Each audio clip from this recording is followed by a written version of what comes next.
وہ معدے کی بو ہے کہ معدہ خالی ہو، اور آدمی ظاہر ہے کہ جب سانس لیتا ہے تو معدہ جب خالی ہے تو اس قسم کی بو اس کے معدے سے جو نکل جاتی ہے، یہ اللہ کے ہاں قیمتی ہے۔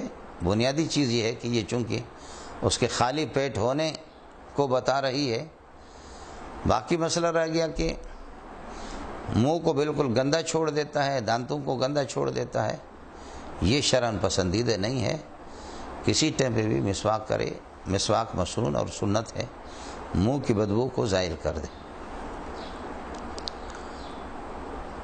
سرما زیبائش کے لیے استعمال تو نہ کرے، باقی ویسے سرما لگایا اور منہ میں اس کا ذائقہ بھی آ گیا۔ بسا اوقات آدمی تھوکتا ہے، تھوک میں وہ سرمے کے کچھ اجزاء بھی دکھائی دیتے ہیں، رنگت بھی اس میں آ جاتی ہے۔ جیسے بھی ہو، سرمے سے روزہ فاسد نہیں ہوگا۔ اسی طرح آنکھ دکھ رہی ہے اور آنکھوں کے اندر دوائی ڈال دی، اس سے بھی روزہ فاسد نہیں ہوگا۔ فقہاء اور مجتہدین کی پرانی تحقیق یہی ہے، موجودہ ڈاکٹر حضرات اور موجودہ سائنس والے وہ یہ کہہ رہے کہ کان کے مقابلے میں آنکھ سے زیادہ دوائی فوراً حلق پہ اتر جاتی ہے، اس لیے اب ہندوستان اور یہاں کے کچھ علماء اس بات کے قائل ہو گئے کہ روزہ اس سے فاسد ہوگا۔ احتیاطاً ان کی بات کو اپنائی جائے، لیکن اگر کسی نے ضرورت کے تحت دوائی استعمال کر بھی لی اور آنکھ دکھ رہی تھی، سرما استعمال کر لیا، آنکھوں میں دوائی استعمال کر دی، اس کو موجودہ ان حضرات کے فتویٰ پر اعتماد کر کے شاید فتویٰ نہیں دیا جائے گا۔ قرآن فقہا کا فتویٰ وہ اپنی جگہ پر برقرار ہے، احتیاط کر لے۔ باقی زیبائش کے لیے بغیر ضرورت کے سرما استعمال کرتا ہے، یہ ٹھیک نہیں ہے، روزہ پھر بھی اس کا فاسد نہیں ہوگا۔ روزے کے دوران اگر کسی کو احتلام ہو گیا، اس سے روزہ فاسد نہیں ہوگا۔ رات کو جنابت کی حالت تھی اور غسل نہ کر سکے، سحری کا کھانا اسی حالت میں تناول فرمایا اور پھر فجر کو بھی غسل نہیں کیا، پورا دن اسی طرح جنابت کی حالت میں رہا، روزہ اس کا ٹھیک ہے، روزہ صحیح ہو جائے گا۔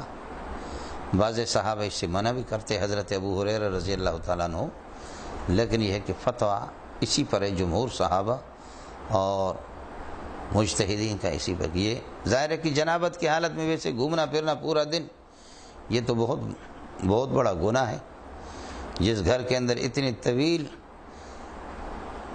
وقت میں اور اتنے دیر تک آدمی جنابت کی حالت میں گھوم رہا ہے، پھر رہا ہے، تو اس گھر میں اللہ کی رحمت کے فرشتے تو نہیں آئیں گے، لیکن تاہم جنابت کی حالت میں اگر کوئی روزہ رکھ لیتا ہے تو روزہ اس کا فاسد نہیں ہوگا، روزہ یہ کہ ٹھیک ہوگا، فریضہ اس کی ذمہ سے ساقط ہو جائے گا۔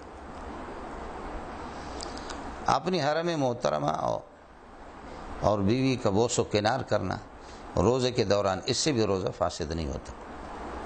دوائی کوئی کوٹ رہا تھا اور اس دوائی کے ذرات وہ یہ ہے کہ حلق تک چلے گئے، کچھ کڑواہٹ محسوس کر رہا ہے، اس کو تھوک دے، روزہ اس سے بھی فاسد نہیں ہوگا۔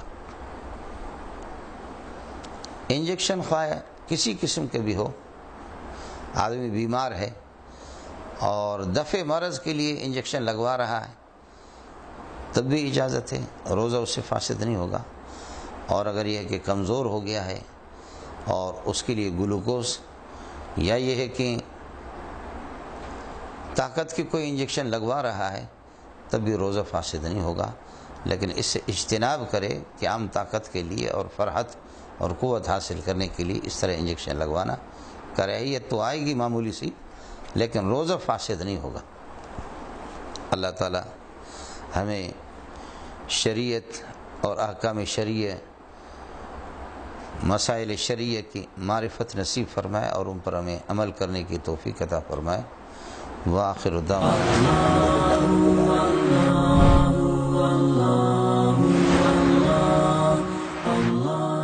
یہ کچھ سوالات ہیں آپ کی طرف سے۔ حضرت خان کا سوال یہ ہے کہ فرض نماز کے بعد اجتماعی دعا کرنا جائز ہے یا نہیں ہے؟ کبھی کبھار کر لے امام اور اس کو لازم نہ سمجھے، اور جو لوگ نہیں کر رہے ہیں ان کو ملامت نہ کرے۔ نفس جواز ہے، خاص فرائض کے بارے میں کہ فرض کے بعد سلام پھیرنے کے بعد اجتماعی دعا، اس کا ثبوت صراحتاً کسی صحیح حدیث کے اندر نہیں ہے، لیکن اتفاقی طور پر چونکہ سلام کے بعد یہ یاد رہے کہ فرض نماز کے بعد دعا، اس کا ثبوت تواتر سے ہے، اور دعا کے لیے ہاتھ اٹھانا رفع الیدین فی الدعا یہ بھی تواتر سے ثابت ہے، یہ دونوں باتیں متواتر ہیں۔ اب بالکل اجتماعی طور پر کہ بیک وقت امام صاحب شروع کرتا ہے اللہم انت السلام، سب ہاتھ اٹھائیں گے، اور جب تک امام صاحب برحمتک یا ارحم الراحمین نہیں کہے گا تو کسی کے لیے کوئی گنجائش بھی نہیں ہے۔ لوگ سمجھتے ہیں کہ ناجائز ہے، ہم اپنی دعا پہلے ختم کر بھی نہیں سکتے، اور امام نے جو دعا رٹا لگائی ہے، امام صاحب کو، خطیب صاحب کو بھی وسا ہوگا تو اس کا ترجمہ معلوم نہیں ہے، لیکن جیسے بس وہ کہتا رہتا ہے، استحضار اس کا بھی نہیں ہے، اور لوگ آمین کہتے جاتے ہیں۔ اس قسم کے اجتماعی دعا کہ بیک وقت سارے شروع بھی کر لے، بیک وقت سارے کے سارے ختم کرے اور اس کو لازمی سمجھے، یہ ٹھیک نہیں ہے۔ دعا بعد المکتوبات تواتر سے ثابت ہے، رفع الیدین فی الدعا، ہاتھ اٹھانا دعا کے اندر، یہ بھی تواتر سے ثابت ہے۔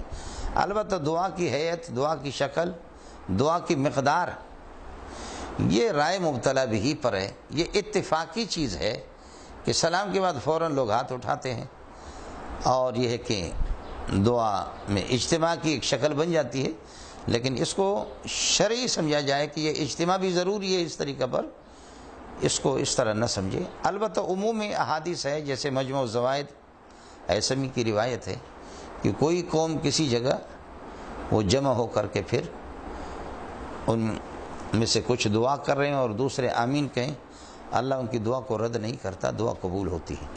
یہ روایت ابن لہیہ تو اس میں راوی ہے، لیکن تاہم یہ کہ روایت صحیح ہے، کسی حد تک قابل استدلال ہے۔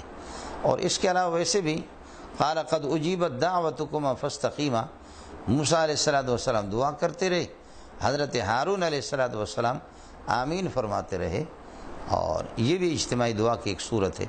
نماز کے اندر بھی اجتماعی دعا ہے، دعا کہتے خواستن اور طلب کردن کو، اہدنا الصراط المستقیم، سارے کے سارے اجتماعی صورت میں، نماز میں سب جمع ہے، امام اور مقتدی حضرات اہدنا الصراط المستقیم، یہ ہے ہی دعا، یہ اجتماعی دعا ہے۔